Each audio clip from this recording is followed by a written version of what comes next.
Good evening, everybody. Thank you for joining me again tonight on my mental health live stream. This is a time for people to talk about their mental health, their mental illness. We all have a degree of mental illness.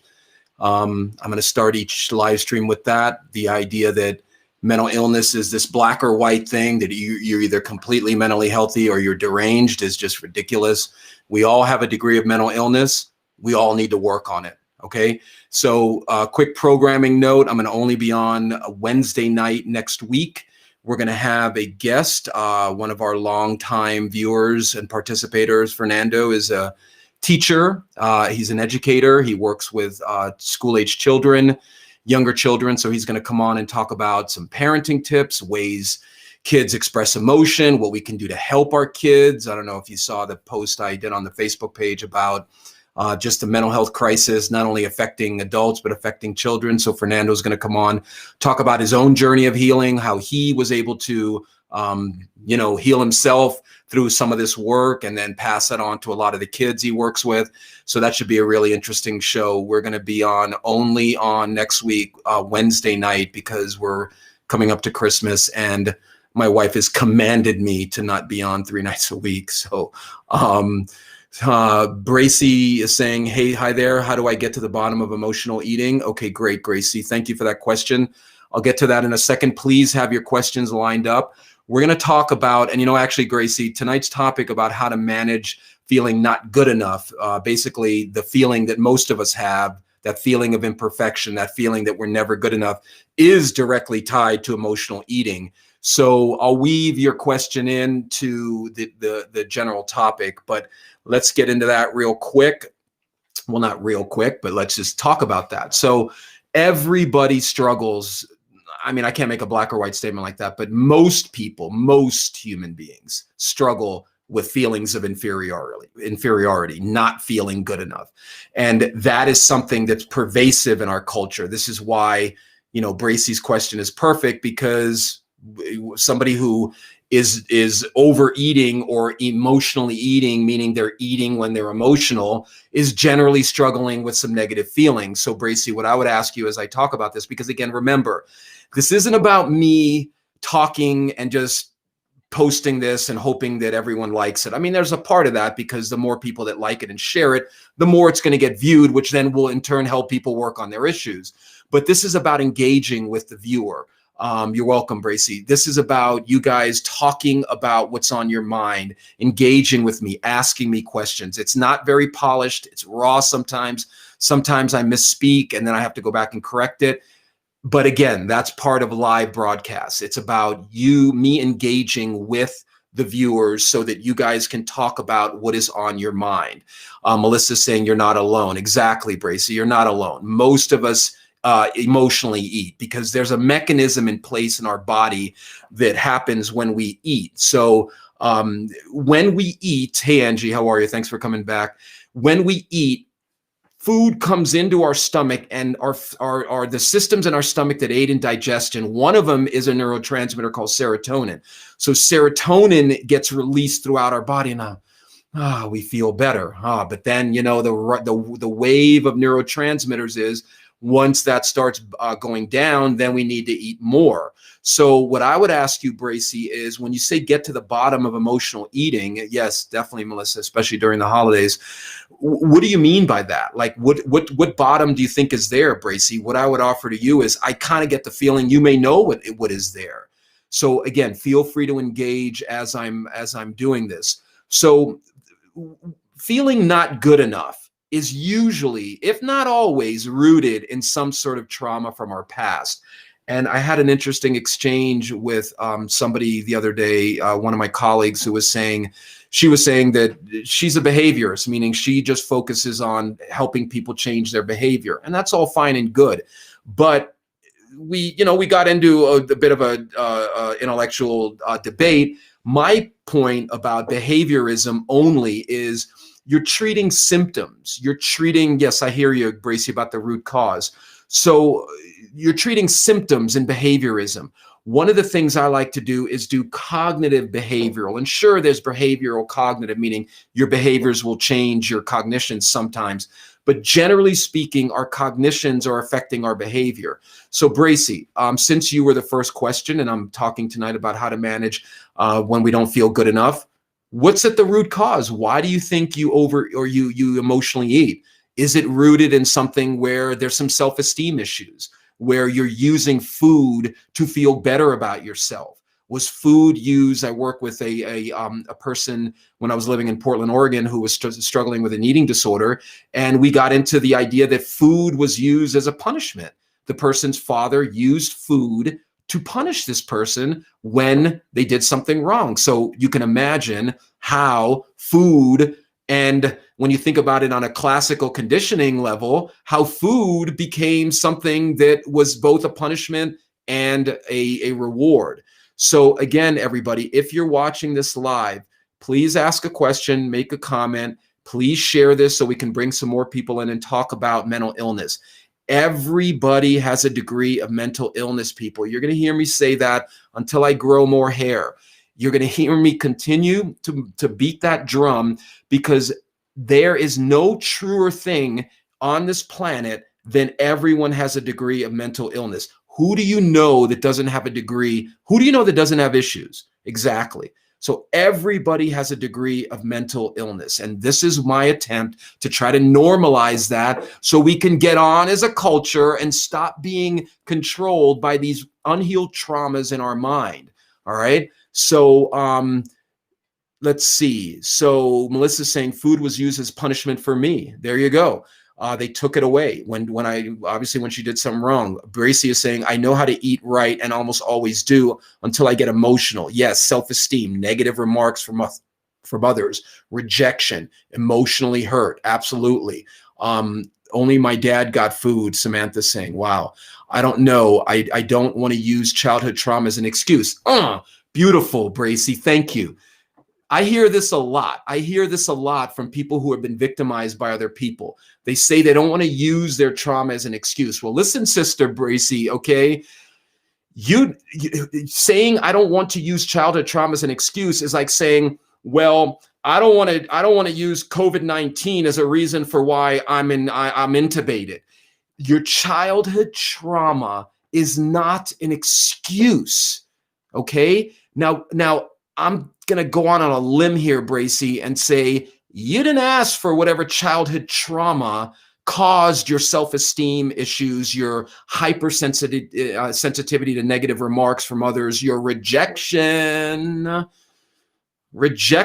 bet that's part of the emotional trauma from your past, Bracy.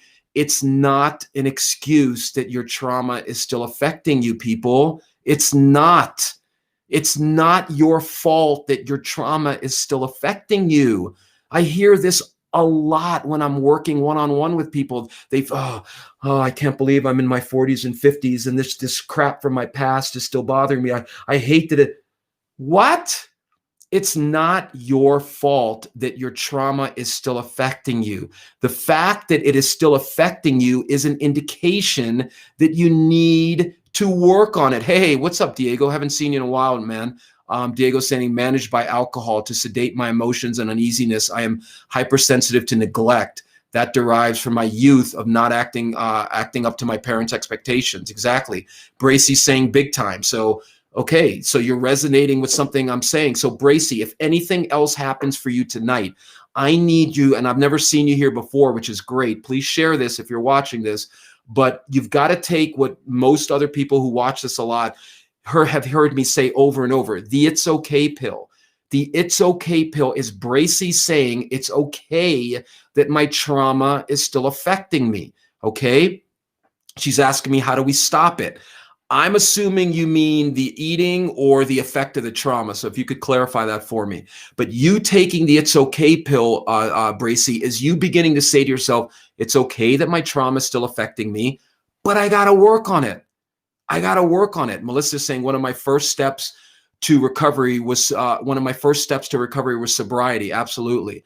I also was a functioning alcoholic for a while. Absolutely. So Bracy, you got some issues going on there, sister. And I don't say that with any Malice, I got my issues. I talk about how I've healed a lot of them here and I'm still working on them. And there's nothing wrong with having issues, Bracy. You've got to work on what is causing you to be so hypersensitive to any kind of criticism or any kind of rejection. She's saying both. Okay. So Gracie, what I would offer to you is, I don't know if you've done any of this work with anybody, and I love seeing Michael Phelps on these TV commercials for working with people, therapy and all that.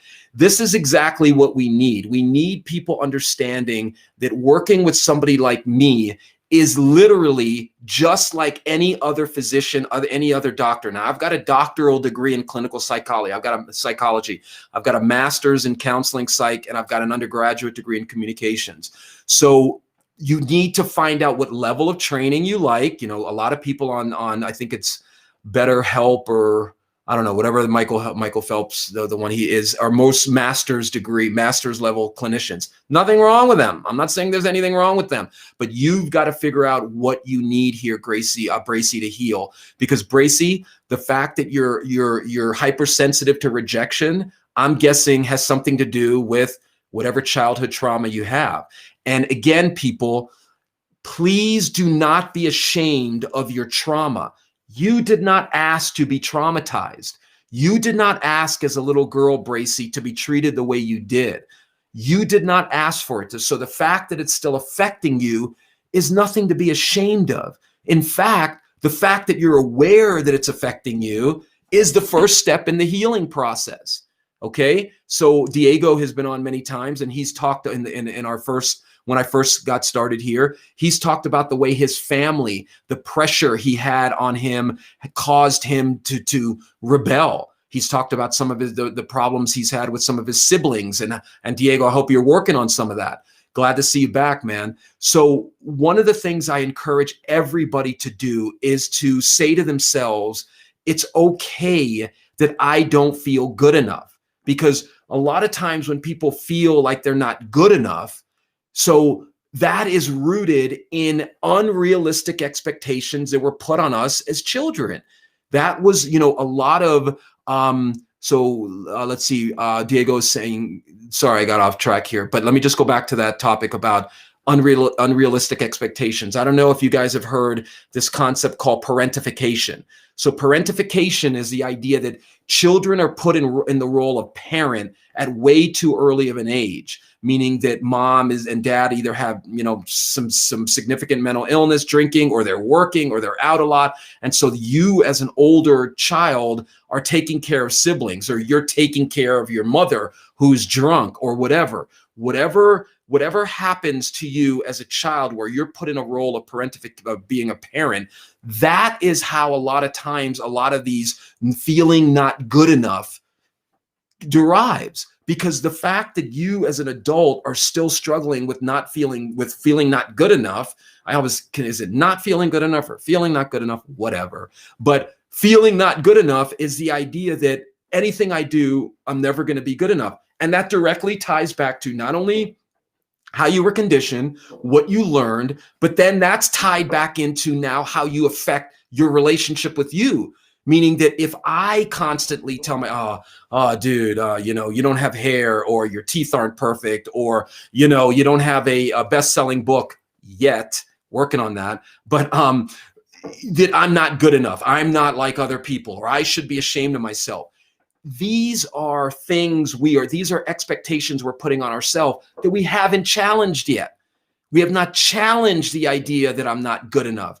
Most people, I'm glad to see people are interacting with each other and supporting each other. Beautiful. This is why I'm doing this. This is why I need everybody who watches this to please share this on your timeline. Share this so that, and with a hashtag or whatever of proud to talk about my mental health, proud to be working on my issues, because this is what we need. We need a culture of people talking about what is on their mind in an open way so that we can get past some of this crap that still affects us. The fact that we're still killing each other is directly related to an inner world of anger, feeling not good enough, feeling I said anger, feeling that you want something that you can't have and you can't get it.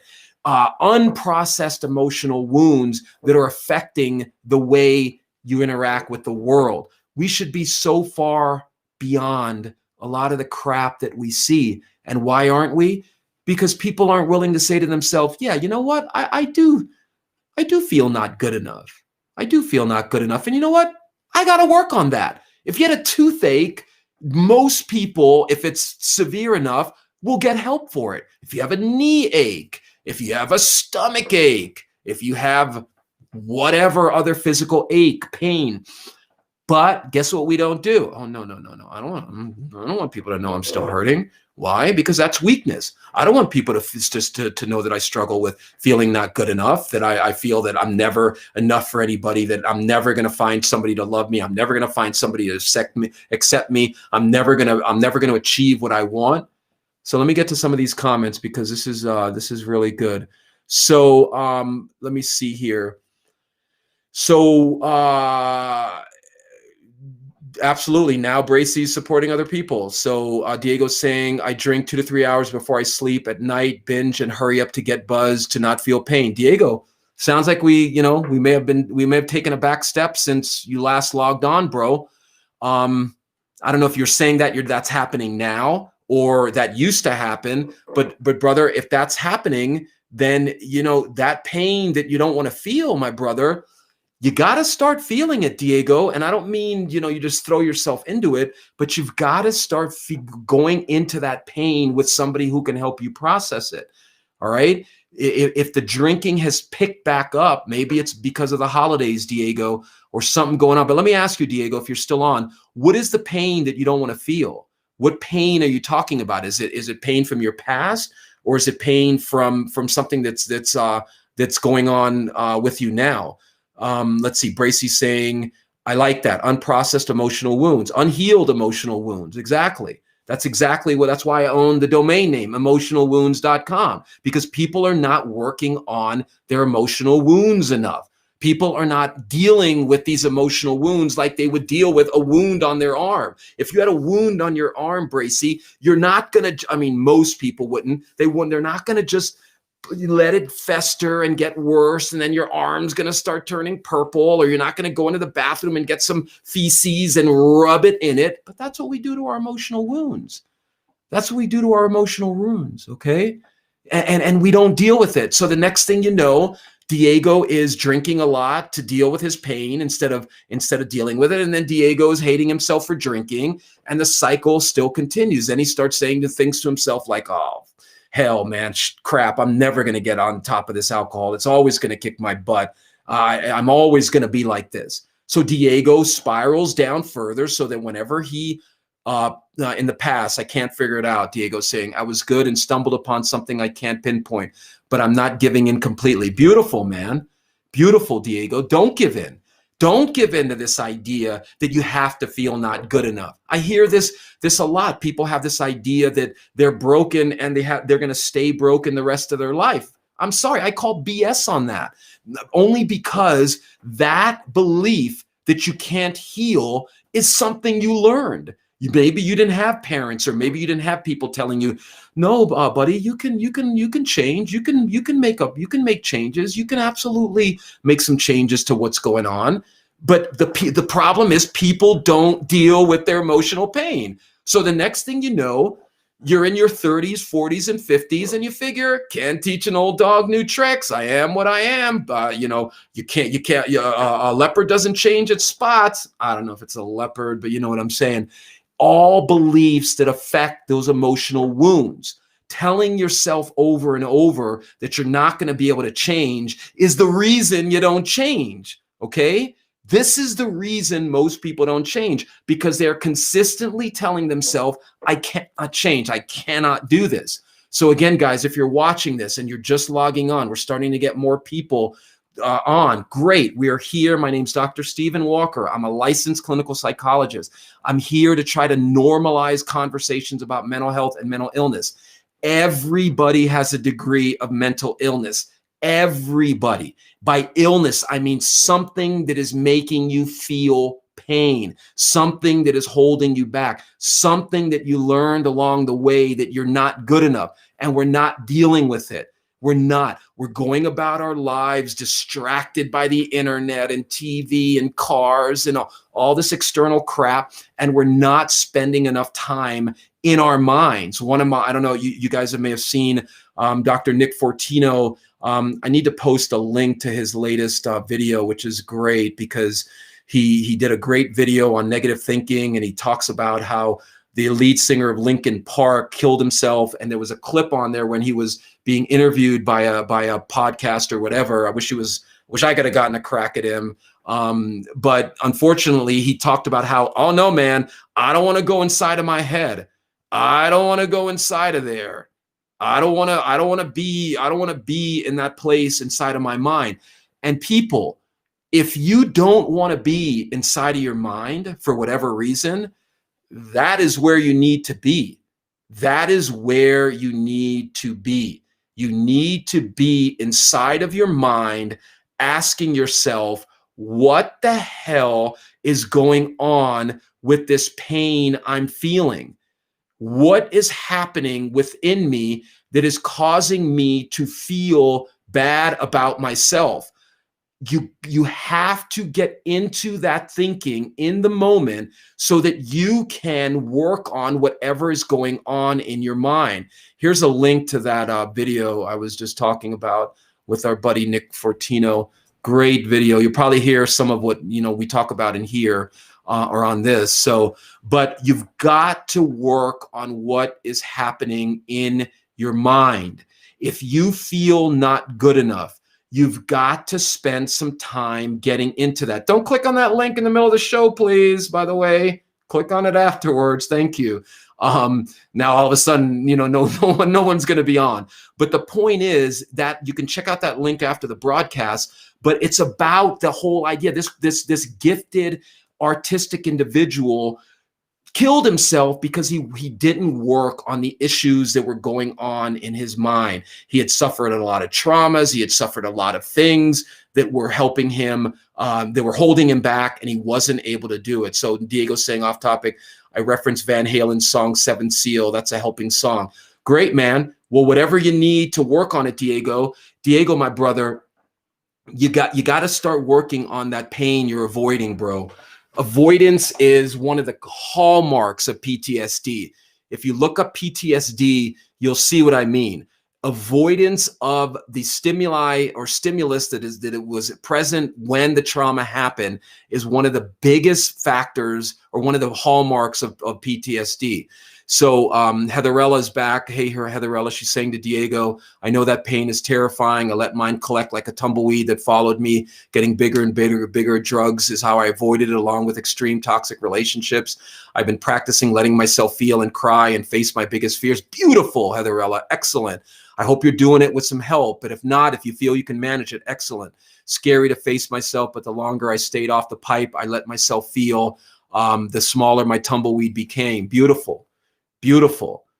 Absolutely. So Diego's saying, I'm a vet. No, there you go. And former 16-year cop as well. Well, there you go, dude. And people may think, oh, you and Diego set this up. No. 20 plus years in this field makes me know kind of what is affecting people. So Diego, as a veteran, I don't know if you were in Iraq or Afghanistan, or I know you said you were in your 40s or 50s. So, it could be the war with the first Bush president, Desert Storm. I don't know what it was, but then you were a cop. So my brother, and yeah, Samantha is saying thank you for your service, both as a police officer and as a veteran. Thank you, man.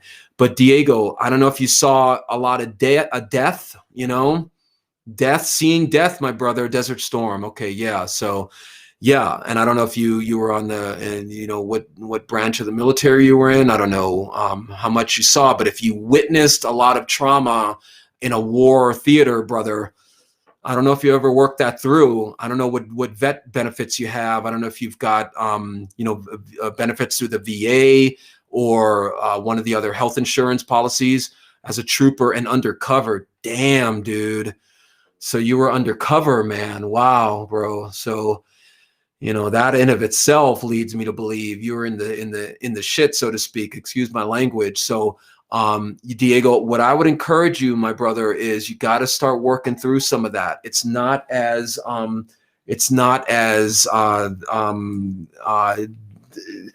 well, let me just say this before I say it's not as painful as you might think. It's going to be painful in the beginning, bro. It's going to be painful in the beginning, but it doesn't stay that painful the more you work through it. Like Heatherella was saying, the more you expose yourself to it, the more you get used to it. That's why it's called exposure therapy. Part of what, yes and yes. Okay, so part of what exposure therapy does, if you're working with a therapist, is we therapeutically expose people to what they're afraid of dealing with so they can build up some tolerance to it. This work we do isn't as, oh my God, it's so scary. Like this, the mental illness and mental health work has this like, oh, I don't want to talk. It doesn't have to be like that, people. It doesn't have to be like that. It really doesn't. It can be you looking at it like, I got a pain in my tooth, I go to the dentist. I got a pain in my head, I go to somebody like me. I got a pain in my past, I go to somebody like me.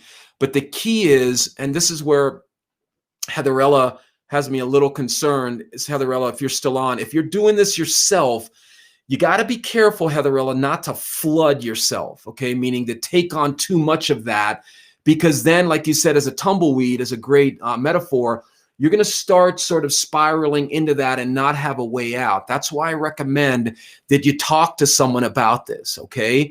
And some people might say, well, dude, you're just selling your services. And even, let's say I was, which I'm not, because thankfully I've got plenty of people to work with. What I'm selling people on is healing, okay? Is the idea that if this stuff in your mind hasn't healed yet, it's because you haven't worked on it. And yeah, I do get emotional. And if you've been a client of mine, you know that this is how I do my work. I'm very passionate about what I do because I see good people like Diego, Heatherella, Fernando, Bracy, all these people on here tonight, Samantha, who consistently come on trying to work with, trying to heal. That is what's in us. It's that healing mechanism that's trying to come out, but we don't know how to deal with it.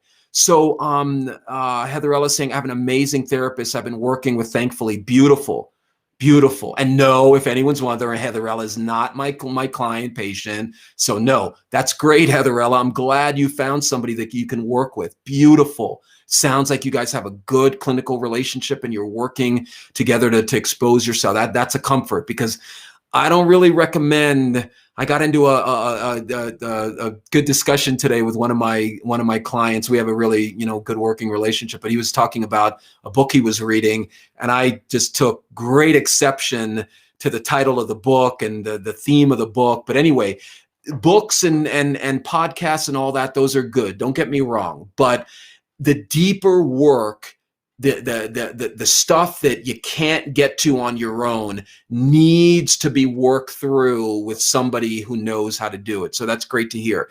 So Bracy's asking, how do we choose a counselor? Great question. There are many avenues. I always recommend you go on to Psychologist Today and just type into Google Psychology Today Therapist Finder, and you can find people local to you. If you have health insurance, call your health insurance, your mental health provider, the behavioral health section of the company. Say what you need, say what you're looking for, and they'll pull up people in your network. If you don't have health insurance, the best thing to do at that point, either type into Google, psychologist, counselor, and then the town, the city you're in, and ask them, hey, what's your sliding scale? Can you work something out for me cash-wise so that I can get to work on this? But if you find somebody, interview them. Tell them, this is what I want to work on. And with Bracy, you say, look, I've got this eating issue. I'm finding out that it has to do with some rejection issues, with some things from my past. I'm using food to soothe myself. Do you think you can help me with that? Great. You think, okay, beautiful. Then go in there with a set of goals. Engage with the therapist. Find out what the therapist's style is. Are they a behaviorist? Are they cognitive behavior? Are they whatever, dialect, DBT? Do they do a whole branch of therapy? Look up some things on therapy and different types of therapy that you want to do. So Fernando's saying, do you see any trends in males who work excessively to avoid their role as a father? Wow, beautiful question. Maybe because they aren't good enough. Or do you have any advice for fathers and families who almost never see their dads? Great, Fernando. So Fernando, this is something I think we should talk about Wednesday night.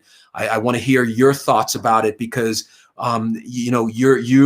we've talked about some of the stuff you've gone through and then your role as a teacher, but absolutely, if males who excessively avoid their role as a father, that could be a myriad of reasons, right? Not feeling good enough, not feeling that they want to mess up their kid, not wanting to deal with a kid, not wanting to deal with responsibility. Maybe they had a kid that they didn't want. The kid could be annoying. Kids I have a 4-year-old, and I always had this idealized version of what having kids was until I realized, kids can push every mother blanking button you have.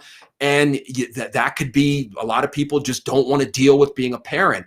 But on a deeper level, sure, if and I've talked openly about my father and while my father worked very hard and provided us with a lot of physical things. I mean, we weren't, rich by any stretch of the imagination, but we didn't worry about food. And so we had a solid middle-class upbringing, no emotion. Never once did my father tell me he loved me. Never once. And that is something I had to work on in my mid to late 20s and come to terms with. So let's say I hadn't worked on that. Let's say I had never worked on those issues that I had growing up. And, there wasn't a lot of emotion.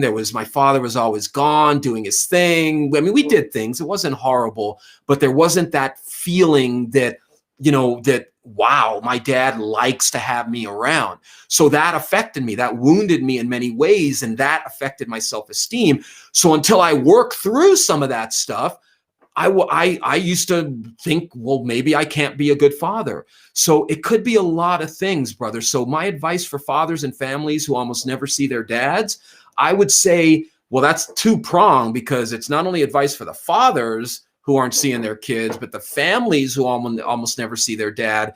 That's a pretty deep question. So what I'll just superficially say here, Fernando, is let's talk about that Wednesday night. Fernando's going to be the guest on Wednesday night. And again, just by programming, I'm only going to be on Wednesday night next week because of the holidays. So Fernando, let's get into that and talk about it. But the superficial advice I'd give for fathers who don't want to be involved with their kids, dude, you got to start dealing with those issues inside of you that are causing you to not want to be around your kid. You've got to ask yourself, how am I affecting this child? What message, what lesson am I teaching this child? If I don't feel good enough, like if I don't feel like I can be good enough, and so I'm just going to distance myself from the kid, tell the kid that when he's old enough. Say, look, this isn't about you. This isn't about you being a horrible kid and me not wanting to love you. This is about my issues. People say, well, that's too much information for a child. Really? So you'd rather the child grow up thinking I'm unlovable? You'd rather the child grow up thinking that daddy rejected me because of me? You guys need to work on those issues if you're a father like that, okay? So let me get back to the stream here. That's beautiful. So Heatherella is giving people advice on where to find. Heatherella is saying that's where I found mine. So I guess one of the ways I talked about county services is good, Samantha. Absolutely. Let's see. I think it's hard on the man. Yeah, it could be being away from home, wife and children. Definitely, that's one of the reasons. Fernando saying maybe as a culture or our perception of love is, for example, expressed through him working. Absolutely. Moms are probably left to explain this as well. Yeah, absolutely. But fathers, one of the things that my father's passed away, unfortunately, so we never had a chance to kind of work on some of this. But one of the things I would have loved to ask my father before he passed away is, what is going on? Why were you so emotionally unavailable? Like, what happened to you? And my wife and I have talked extensively about this. My grandmother was the quintessential loving, caring, nerd. Like if you had a picture of what a grandma was, that was my grandmother. Loving, just grandma's house, the whole 9 yards. And I wonder sometimes, is that what it was? Did he get too much love? Did he get too much of that? So I would have loved to have found out why he didn't talk more about what was going on with him. But I'm just so glad that I worked through those issues early on in my 20s and 30s and still working on them, because now I really do try to be more of the father that I never had. And like I said, I'm not putting my father down because he gave me a real strong work ethic. That's why I, work as hard as I do. Then I'm on doing these live streams because he worked very hard. And I appreciate that. But I would have much preferred if we were like low class and like not low class as in, whatever, but lower middle class, didn't buy a lot of stuff. And we had this loving, nurturing bond, because I have some friends that didn't have a lot of money growing up, but they had that bond in a family, which unfortunately we didn't have. So the fact that I can openly talk about this, people, is what I'm talking about. If I didn't do the work, this would still plague me. So I encourage everybody watching this live or everybody catching this after I post it, accept the negative feelings you have. If you struggle with how I'm feeling not good enough, get into that. Why do I feel like I'm not good enough? Why do I think that I'm never going to be able to feel to like who I am? Where did I learn this?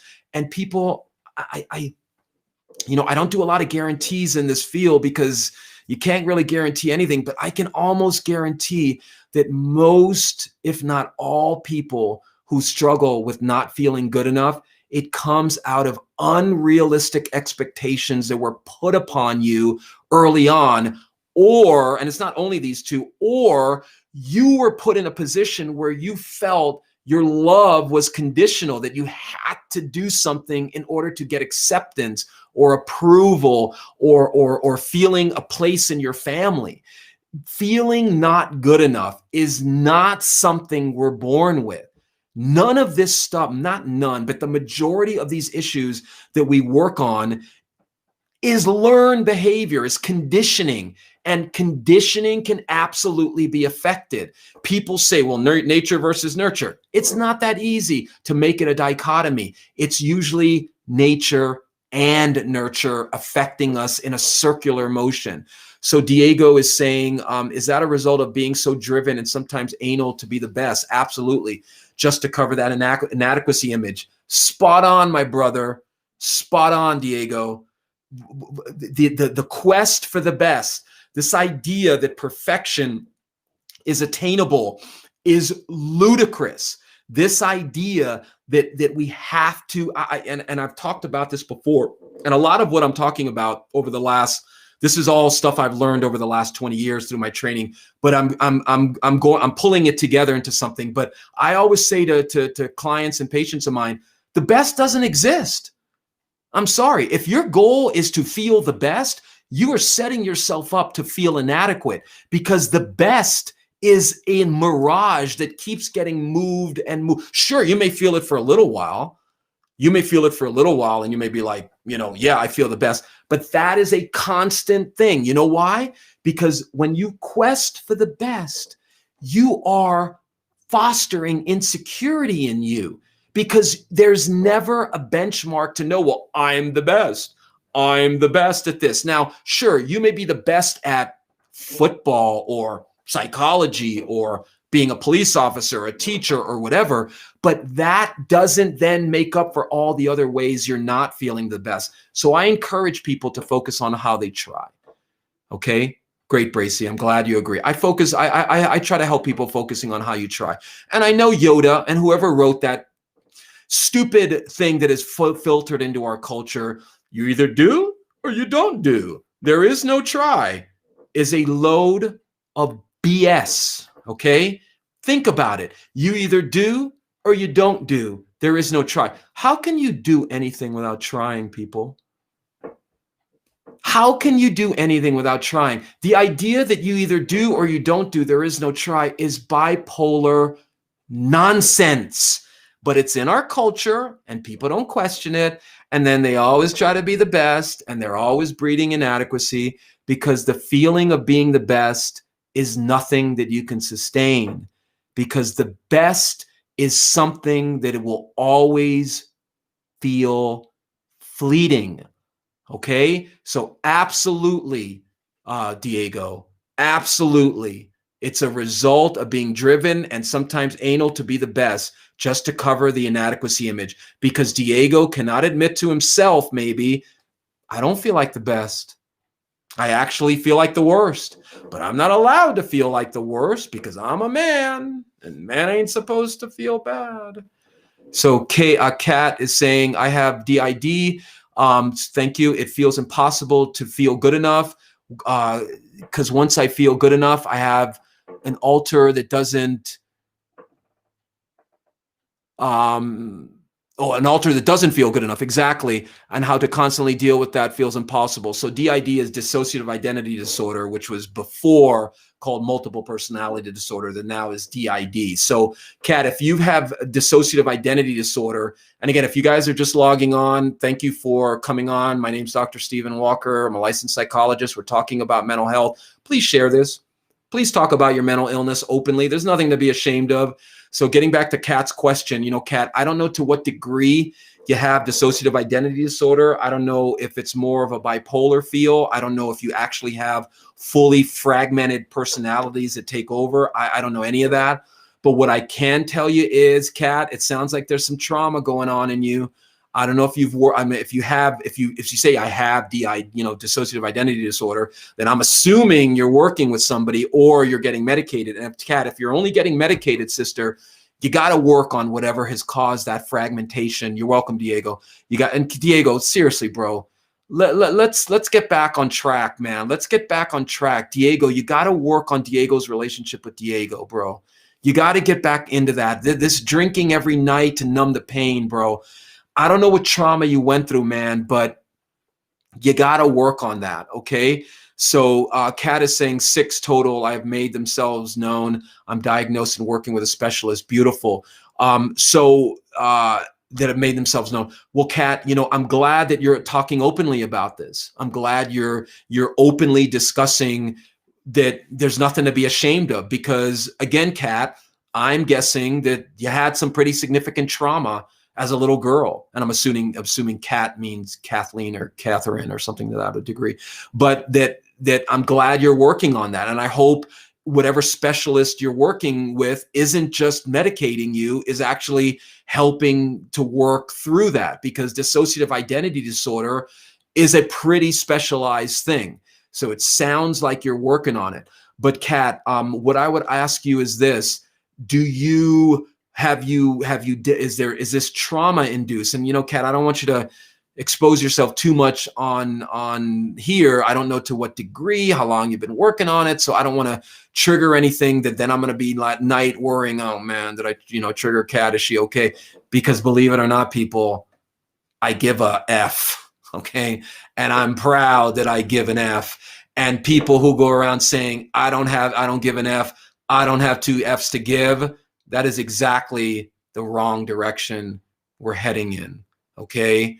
So, Kat, what I would recommend is we've got to, whatever specialist you're working on, I don't know if they're a trauma specialist, but you've got to work on some of that underlying trauma that caused your psyche to fragment, okay? So, a lot of dissociative identity disorder people, boy, there is just, some of them get along, but some of them are there to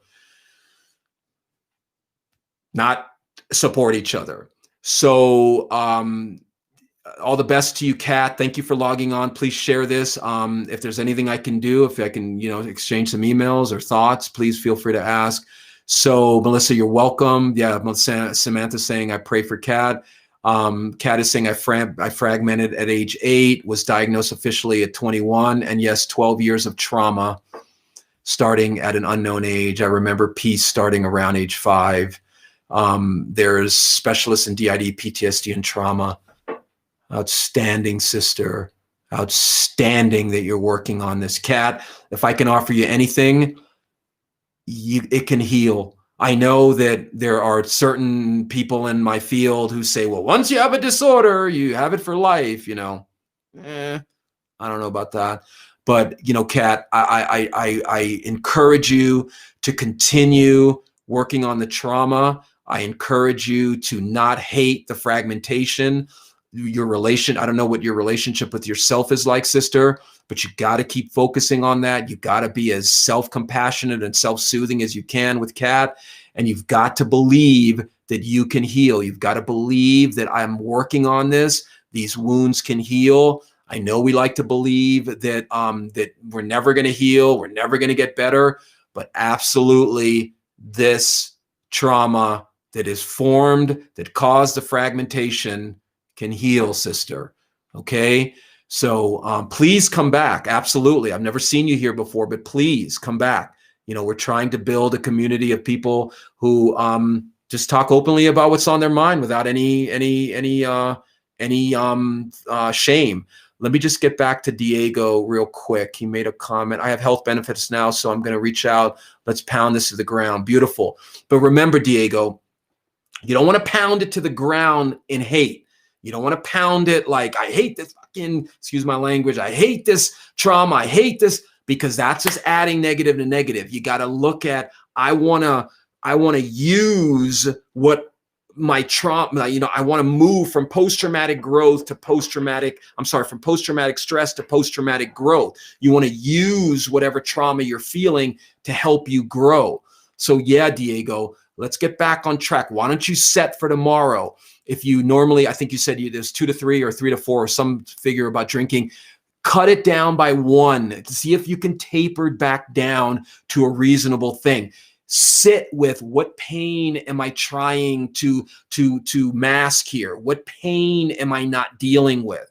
Okay, that is the key, Diego, because the trauma, like Kat was talking about, her trauma for all those years, it caused her psyche to fragment out. That's the infection, people. That's the infection. Like if I had an infection on my arm and it's getting more and more infected and it starts pumping out infection into my bloodstream. It's the same thing with these infected emotional wounds, people. They're pumping out infection into your stream of consciousness and you are being affected by that. Okay. So my info PJ from Twitter, thank you for your question. She's saying, I am a grandmother with PTSD. Well, that's great. Thank you for sharing that, my info PJ. I would recommend that you start working on that PTSD. What is, remember, PJ, PTSD is at one scale of the trauma spectrum. I know a lot, people on medication, they're not being told this, but on the other end of the trauma spectrum is post-traumatic growth, but you got to work on it. So I would ask you, PJ, what is some of the trauma that you haven't worked on? What is some of that stuff that's going on within you that is affecting you to know you have PTSD? Who told you have PTSD? Did someone did a licensed mental health person tell you have PTSD, or did a general practitioner with no mental health training tell you have PTSD? So Bracy is asking, how do you know if you have PTSD? Excellent question. Post-traumatic stress disorder. It has certain specifiers in them. And I don't have time to go through each one of them tonight, but the main one, like I was talking to Diego about before, is avoidance. You don't want to talk about it. You don't want to talk about the trauma. You don't even want to admit that there was a trauma. Kat is talking about Kat is saying certain things trigger you and cause vivid visions, like you're reliving it all over again, is one thing. Absolutely. That's a hallmark of some PTSD. You're triggered by a sound, a smell. Smell is a powerful one, or something visually. Did I say that? Hearing, smell, and visual. That's what I'm saying. Sorry, it's live. I lose my train of thought sometimes. My PJ saying my doctor, Social Security. Okay, well, I hope your doctor has some mental health training. Okay, because you got to we got so many people diagnosing mental illness these days, and a lot of them aren't trained. And that's another thing just to touch on real quickly. People, if you're reading books, if you're listening to podcasts, if you're going to seminars, and none of these people have any mental health training, what they've done is they've listened to someone like me, either through therapy or found something online, and they're cherry-picked psychological terms and interventions, and they're putting them out there as though they know what the hell they're doing. Excuse my language. And it drives me insane, because I was having, like I said before, I was having this conversation with a client today, and I was saying, so let me ask you this. You're online and you got a toothache. So you make an appointment or you read a book and you find out that the person doing your root canal isn't a dentist. And you ask them, well, wait a minute, what training do you have to be a dentist? Oh, well, I did my own root canal. I heal my own tooth. Now, I'm not saying they're not home remedies and all that. And I'm just saying that mental illness, mental health, working on your thoughts and emotions is like brain surgery. Literally, it is literally like brain surgery. It takes training, experience, and a degree of patience to work on it. So again, people, if you're getting your mental health training, mental health advice from the internet, or just try to find somebody with some training and experience, okay? Well, wow, we really had a lot of good exchanges today. Kat, welcome aboard. Please come back. I'm on after the holidays. I'll be on again, back on my normal Monday, Wednesday, Friday. Leading up to the holidays, I'm only going to be on again on Wednesday. Our buddy Diego, I'm not Diego, I'm sorry, Diego. You got me so in my mind that I'm forgetting. But Fernando is going to be on Wednesday night. Fernando is going to thank you, Angie. Angie's here. Thank you, Angie. Angie just posted my website. Fernando is going to be on, and we're going to talk about children, and we're going to talk about how what they learn, and he's a teacher, so he's going to give us that input. So please log on Wednesday, 9 p.m. Mountain Time. Absolutely, PJ. The deep breathing is helpful. Breathing, and you just reminded me, PJ. Thank you. I need to do one solid show on meditation and how the specific technique I use with meditation, because meditation has this idea that it is just this, you got to sit in a lotus position and chant and all this. That couldn't be further from the truth. Hey, Diego, glad you're still here, bro. We got to get back on track, Diego. Seriously, man. We got to get back on track. I know right now you're in your 40s. I think you said you were in your 50s. I'm 55. But, bro, your body can handle the amount of alcohol now. But, dude, drinking that amount of alcohol every day, brother, is having a cumulative effect. I don't know what your thoughts are about medical marijuana. Take care, Bracy. See you Wednesday night. Thanks for coming on. I don't know what your thoughts are about medical marijuana, but, if you're looking for some symptom relief, medical 48, he's 48. You might want to look into that. Alcohol is poison, guys. I know it's feel good. It makes you feel good, but it's feel good poison. It literally is feel good poison, and it's not sold that way. I know it's sold. Oh, the beautiful people are on the top of the building bringing beer and. So Diego, bro, you gotta get a hold of that alcohol, bro. Okay, I feel you, man. And I'm not preaching to you, dude. I'm 55, man. I've had my. I don't drink anything now or do anything, but good, PJ. You joined the gym. Excellent. Those are all good self-esteem building things. But Diego, you gotta get on top of that, bro. You got to get on top of that. You don't want to be 55, dude, and still drinking that much, brother. You're going to start having all kinds of physical illnesses. You're going to, your Parkinson's can be exacerbated by too much alcohol. Your liver, your stomach.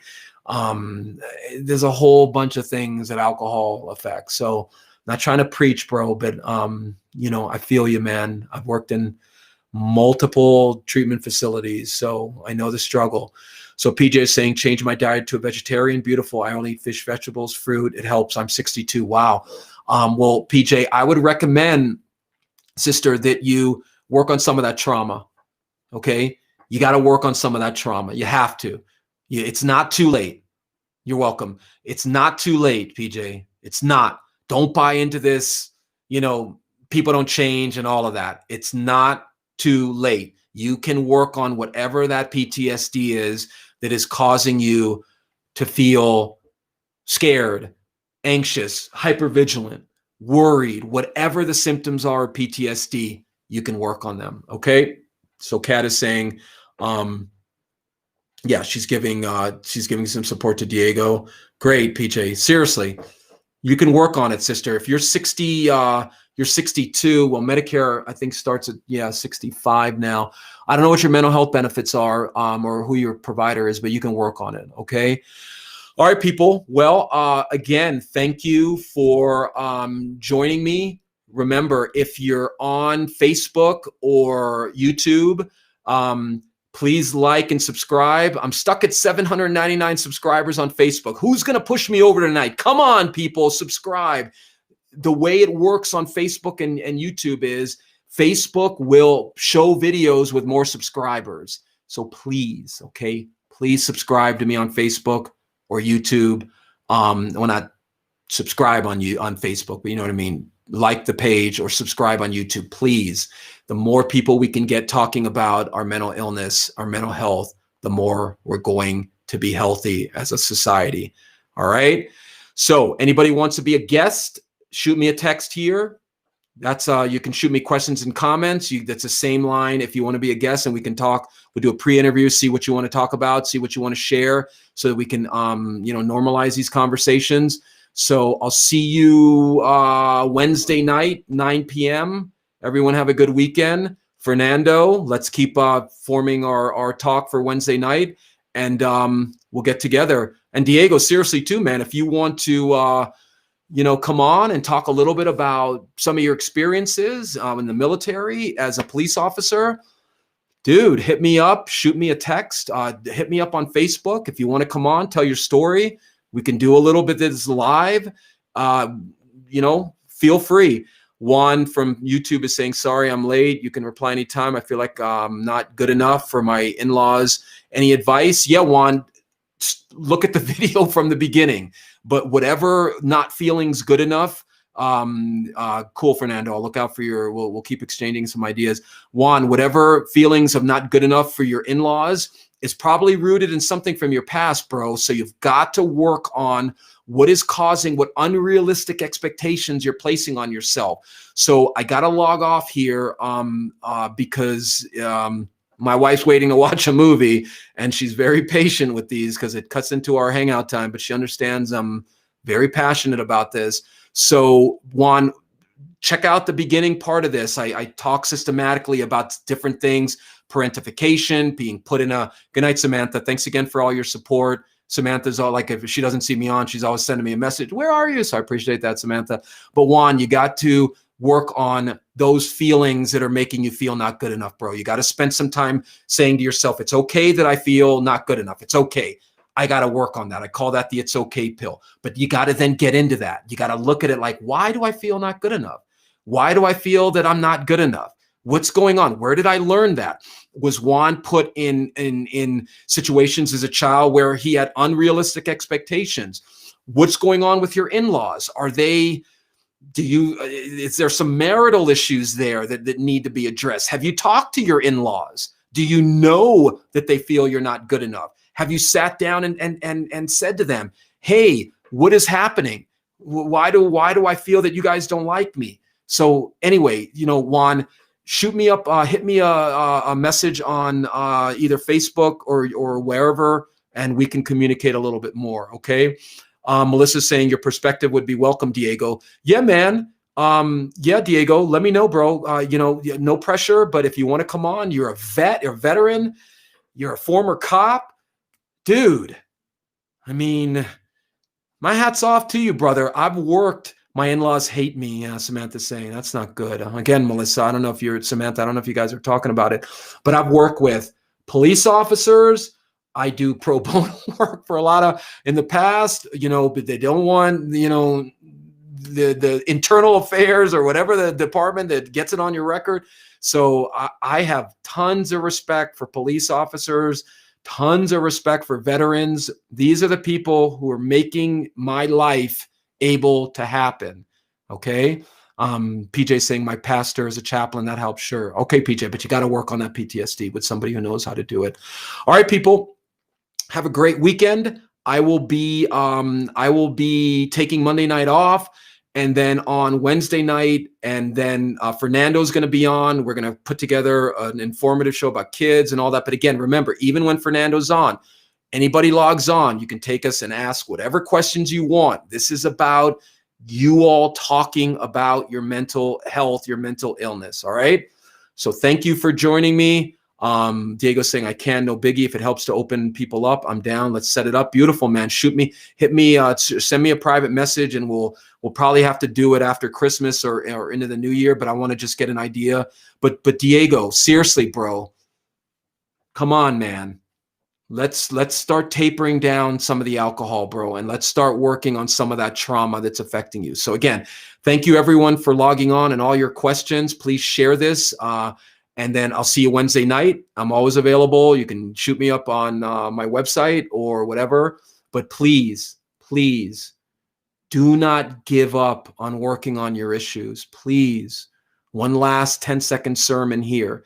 Do not give in to the idea that you will always be in pain. Do not give in to the false belief that you cannot change. That is being predicated or promulgated into our society by people who have given up on themselves. I don't care if you're a 63-year-old grandmother with PTSD. I don't care if you're a 5, 6, 7, 10-year-old kid in a negative situation. You can work on your issues. Hopelessness is a symptom of depression. Hopelessness is the idea that you know the future, that you're psychic, that you know you will never heal, and you know you will never feel better. And if any of you people out there, myself included, are psychic, please shoot me a private message and send me the lotto numbers. Please. Okay? Because none of us are psychic. None of us know the future. None of us know that we cannot heal. All right? All right, people. See you Wednesday night. Peace out. Take it easy. Thanks for all your questions. I'm here for you guys. I'm not here for any other reason than to get people talking about their mental illness. All right? Have a great night. Talk to you soon. Diego, I'll look out for your message, and we'll see what we can do. All right, guys. Take it easy. Have a good night. Honey, I'll be right